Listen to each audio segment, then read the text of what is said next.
Systems Clarity Challenge. And if you're totally new here, my name is Amsa, and I am the creative head behind Funnel Growth Design, where I work predominantly with coaches and course creators to help them, set up their funnels, their backend automations, and make sure that everything is running well. So that's all about the thing. So I do have my notes here a bit. And if you've been following me on YouTube for almost 3 days now, so we've been talking everything about um, offer clarity, and then talking about your buyer journey, and then talking about your buyer persona, because there are four different types of persona. And I've been telling each day that you need to hit on those four audience personas just to make sure that everything is working well, and just to make sure that, um, everything seems pretty well before you get started with your funnel project and anything of that sort. And by the way, I've also been mentioning, which I know sometimes can be a bit of a different opinion, is that if you are just trying to make your first $5,000, you don't really need a funnel. All right, if it's a brand new offer, it's never been tested before, right? So as a funnel consultant, as a marketing consultant, this is exactly what I tell my clients. I do work with five-figure businesses. I do work with six-figure businesses and seven-figure businesses. And what I've been seeing, obviously, with my experience, is that you do not need to have funnels to make your first $5,000. You just need a Google Doc, but the right backend automations, and you don't need a system that's really, heavy to invest on or anything like that for you to start making your first $5,000. But if you're ready to amplify and get to 10 to 15,000 or $20,000 months with your course launches consistently, then that is exactly when you're going to need your funnels in place, your automations in place.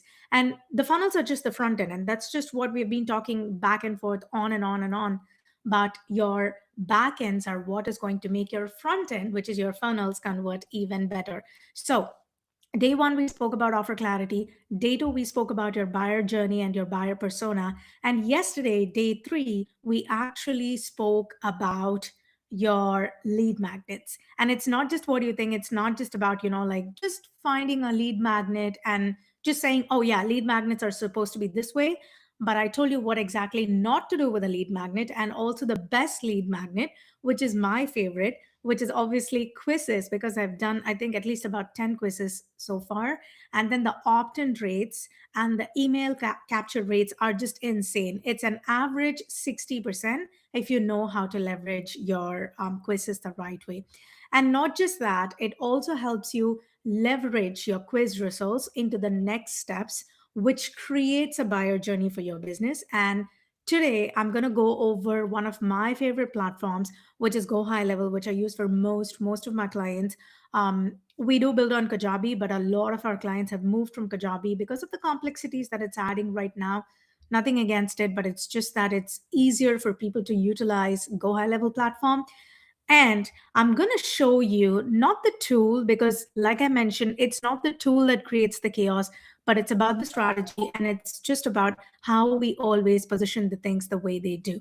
So let me pull up the slides for you, and I'm also going to show you exactly what goes on and how you think about the logic when we are trying to, do things with Go High Level, because it's all about the strategy. It's not just about the tool, like I mentioned.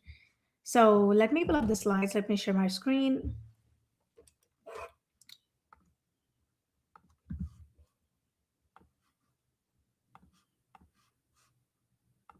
Right.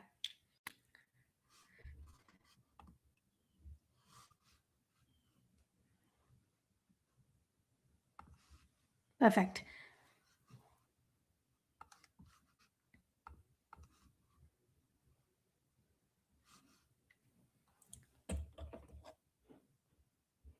So before I start talking to you about anything, right? And before I show you anything technical, because I know that the goal here is not to make things too technical, it's not going to get you to panic, but it's basically to show you how the workspace needs to be set up, or the different sections of your workspaces, especially inside of Go High Level. If you have like a major workspace, what are the different tabs that you use? That's one thing. But the second thing is basically about strategizing these tabs, because We have contacts, we have memberships, we have like so many of these things. But the goal here today is to show you how I think as a strategist. So you actually adapt all of this information to how you want to think about it for your business, right? So the first thing I love here is that if you've been using this platform for a really long time, if you're watching the replay, I want you to pause this video and actually answer for these four questions that I have right in front of you. All right. So the first question is, if you think your setup is really good, it's been really working well in the back end, can you literally tell me exactly who bought from you in the last 7 days? Could be 7 days, it could be 14 days, it could be 21 days, whatever it is. And if you answered a big yes, if you're sure, you can tell me the numbers, the number of people, or even the names of the people by heart without having to go back and, spend at least 15 minutes looking at your CRM. And if you can bring back your answers, then your CRM is solid. But if you cannot do this, just hold your thought. The second question I have for you is, can you instantly separate your buyers from your freebie collectors? Do you have a process to actually separate your buyers from your freebie collectors? You just send a freebie, you send it to people, and then you send a series of emails. All that is fine. But do you know if any of those audiences actually purchased? If so, what percentage of people purchased from that? And do you know what action do they take? Do you know their buyer journey with you without having to scramble through your CRM system? And number three is, can you see who is warm in your audiences without having to open 10 tabs or even guessing? Or probably you just have like sticky notes somewhere and you're just thinking that those sticky notes are going to help you. Is this even something that you could do without guessing? Right. And then number four is, can you tell me what should happen, or can you tell your team or your VA what would happen when a lead enters through the different stages or different social medias that you have in your business? You could have leads coming from Facebook, you could have leads coming from Instagram, you can have leads coming from TikTok, from YouTube, whatever platform it is, or you're probably amplifying it with ads, whatever it is. Do you know what would be the next step that somebody would take in your business automatically without you or your VA manually having to scramble through your CRM, or probably just say, oh, yeah, this link is broken, that is broken, this isn't working well? If you answered no to any of these questions, and if you are like scared that any of these feels fuzzy, then I don't want you to complain saying it's a tools problem, but it's basically a backend systems problem. Because the only thing here that I see is that you're not able to do it properly. And, there are no fixes that you have actually tried to sort for yourself, and you're ready to go through chaos. All right. So at any time in your business, your system should be able to tell you four main things at all times about all of your leads and about your business: who bought from you, who is your warm audience. So I know that there could be cold audiences, that's fine. You're going to take time to go through your cold audiences to nurture them to do whatnot. But will you be able to say who's warm today, who is taking what action on your website and then coming to your CRM, right? Who is just watching, they've just consumed your freebie, you're not sure what to do with them the next step? Would you be able to say who's just watching, the tire kickers versus those who are actually taking action? This is especially useful when you have something like a webinar. That's what I really do for my clients, where we set up webinar funnels and then we make sure that we take them through a journey. We help you map, people who watch the webinar to a certain percentage, help them take an action. If they did not watch, send them back to the replay and then start selling your high ticket products. But other than that, do you know who's watching versus who is taking that real action and that's converting into money into your account? And also, do you know what your audiences have to do next? And your system should be able to tell you these four things at all times with a click of a button. But if not, it's the time for you to start thinking about redoing your CRM system, right? And this is when you can even identify if the problem is with your strategy, for your business strategy, because you're not making money, versus the problem is with you, just your backend, because everything feels messy, your CRM feels chaotic. And that's exactly when you need a systems reset. And especially going into 2026, every single time I do a systems reset for most of my clients during November and December. I tell them exactly who are their hot leads. If they have, they keep paying for. If you are somebody who does not use Go High Level yet, but you use something like Active Campaign, you use something like Kit, where you're paying per subscriber, that's when you know the pain of having inactive leads in your system, because that's when people don't take action in your business and you're thinking like, what is going on, because I'm paying for all of these. And that's when a client came to me with all of this panic, and they were like, I'm not even sure why I'm paying so much for this system, because this does not generate any money. This does not generate any leads for me in my business. I'm not even sure what I'm doing with it. That's when we do a reset, which means we start by retargeting your audiences, seeing what stage of business they are in.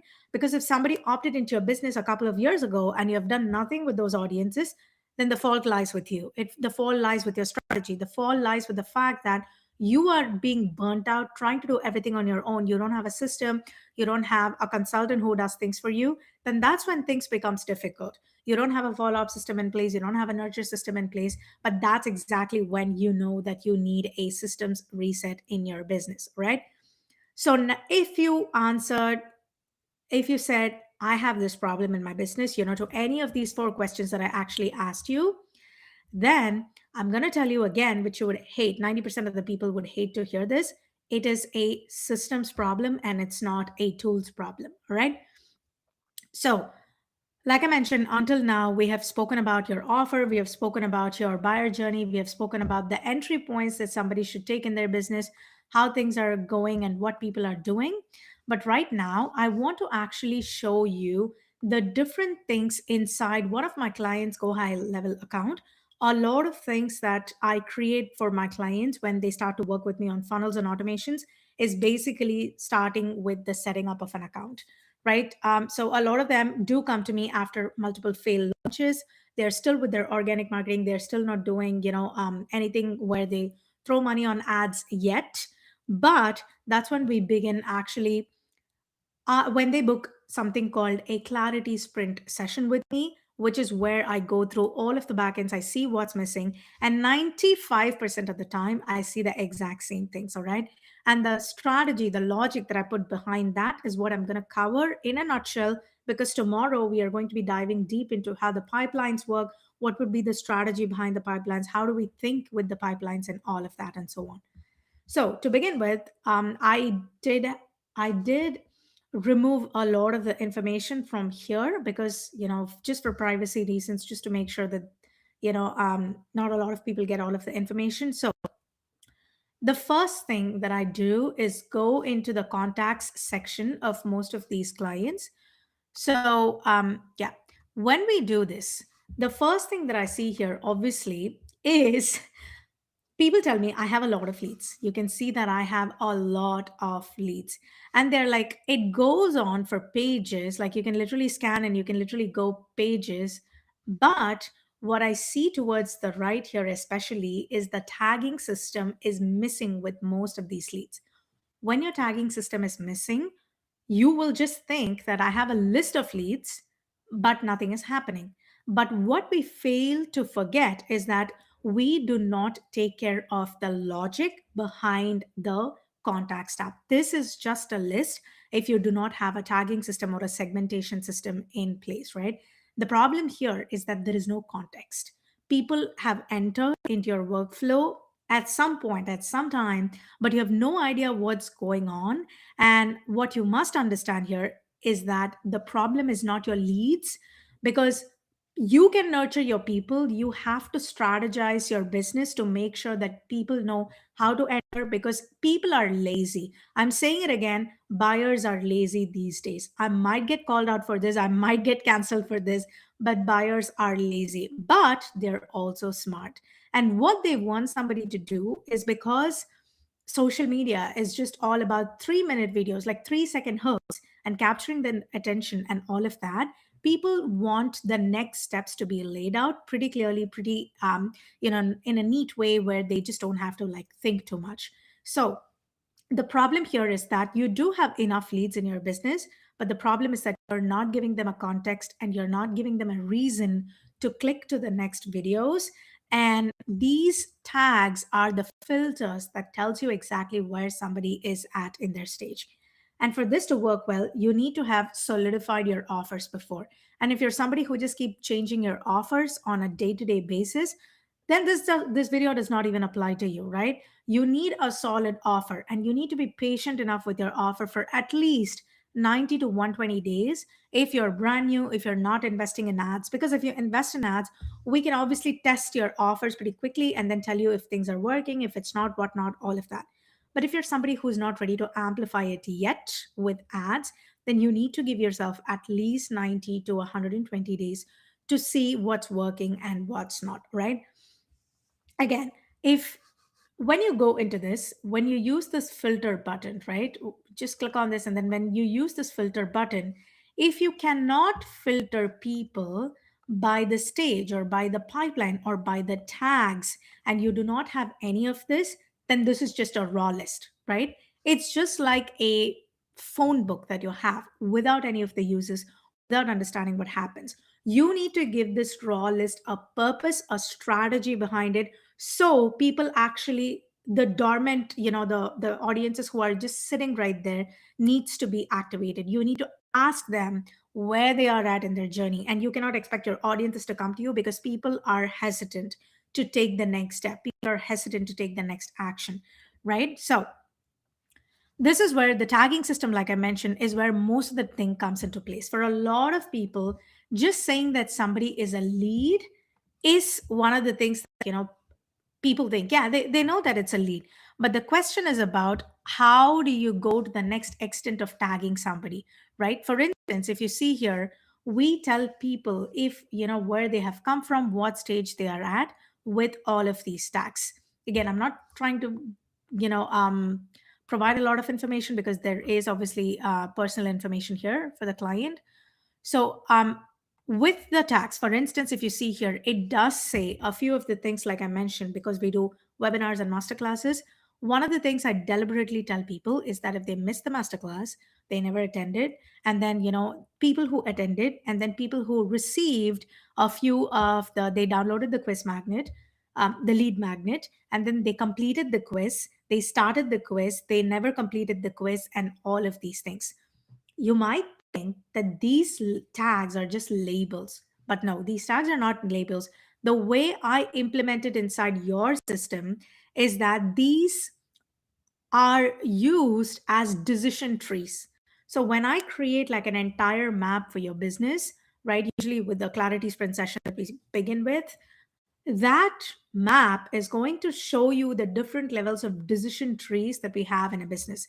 It's going to show what decision shows what in your business. So when somebody clicks on enters through this platform and clicks on this, what sort of a tag are they applied? Because that tag, for instance, a missed masterclass, is a decision that I need to know, or you need to know what to do when somebody misses a masterclass, because there is a whole lot of flow that goes behind it.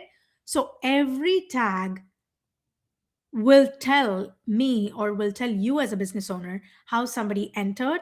It tells me where they engaged, what they engaged with, and whether there was a transaction, whether there was money exchange, whatever it is. All right. So now, if somebody has not taken a meaningful decision with your business, let's say they have not done anything, they just entered through something, that's when just a simple lead tag is applied, or sometimes people don't even get a tag.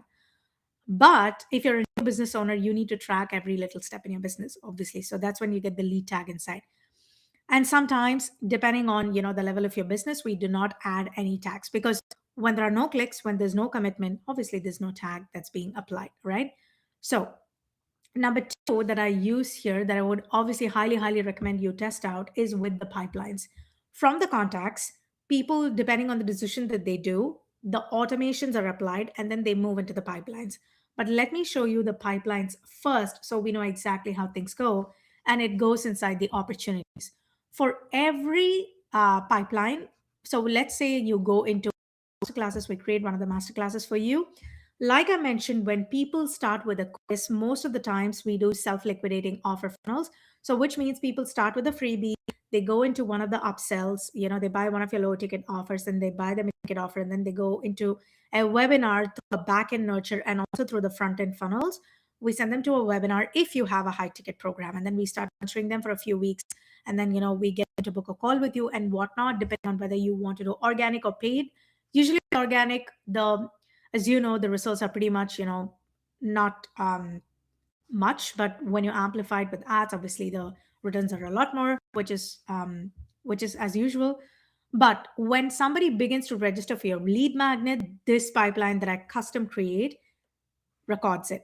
When they register for a webinar, it tells you how many out of people who took your first step also move to the second step, and then also move to the third step, and then also move to the fourth step, and then the fifth step, and so on. Then ultimately what sort of product they purchased from you, what sort of action they took with your business, how much was exchanged, and then there are a lot more tags and segmentation that goes into picture. And all of that comes through what's called the automation tab, right? As you see here, for this particular client, we have set up so many of these automations because they did so many of these funnels with us, and the backend automations. One of the automation that I would love to show you is the quiz funnel, which I also covered yesterday. Um, so as you see here, this is pretty robust. And this is not something that can be done with any other platform, which I decided, which I tested out. My automations guy and I tested out. Neil, if you're here, shout out to you. But what happens here is that when somebody submits your quiz, we collect their information. And like I mentioned, quizzes have 60% opt in rates. But when somebody completes the quiz, it tells me who are tire kickers versus what sort of actions people took. And that happens with the tags. Because this is one place where people just try to do everything with their automations. They just try to do, like, they just try to throw in a little bit of salt, a little bit of pepper, a little bit of ketchup. They try to do everything there. But that's not the goal here, because complex automations can break your systems. And that's something that I want you to be really, really mindful of, especially if you're a coach trying to, have multiple webinars, and then you're trying to do everything inside one automation, things break. All right. So all we just need to see is the click through, what happened, what tag were they applied, which pipeline they went to, when did they enter the information. And all of this pretty much is given here. And this is an example of a quiz funnel because we do what's called the lead scoring in the back end. So it tells you how hot a lead is, which do they have the time, do they have the money, what's the purpose, how do they enter your business, and all of that. So basically, when somebody clicks on this survey, the goal of this automation is to tell that something happened, where did they go, how did they purchase, did the right follow-up start, did we put them into a correct bucket, right? And then the philosophy behind it, because automations are about logic, and that's the logic that actually brings the business in. Be clear that complexity is not going to help you scale. It's going to complicate everything when you need to actually strip things down, have lean and clean systems in your business. Okay. So, one thing that I want to obviously let you know is that all of these will work only if there is clarity in your business. And if there is no clarity and you're trying to do any of these things without any of the clarity, then your back end will fail. And that's obviously not you want to do here. So one of the things that I want you to begin with is obviously getting your offers clear, getting your lead magnets clear, so you can apply all of these tags, you can do all of these things in your business. And this clarity, if you want this level of clarity, understanding where your business is at, feel free to book a clarity sprint. The link is in the description. So what we do is we go over all of your links, we go over all of your backends, and then I tell you exactly where things are missing, what to do, and how you can get things in order. So today we saw the entire idea behind how to use your lists, how to use your tags, how to use your entire, the main features of your system, and how not to complicate things, because it's all about having lean and clean systems. Come back for tomorrow because we are going to talk about how to set up your pipelines for success and the best tips that you could follow so you know that you have a leaner, cleaner system.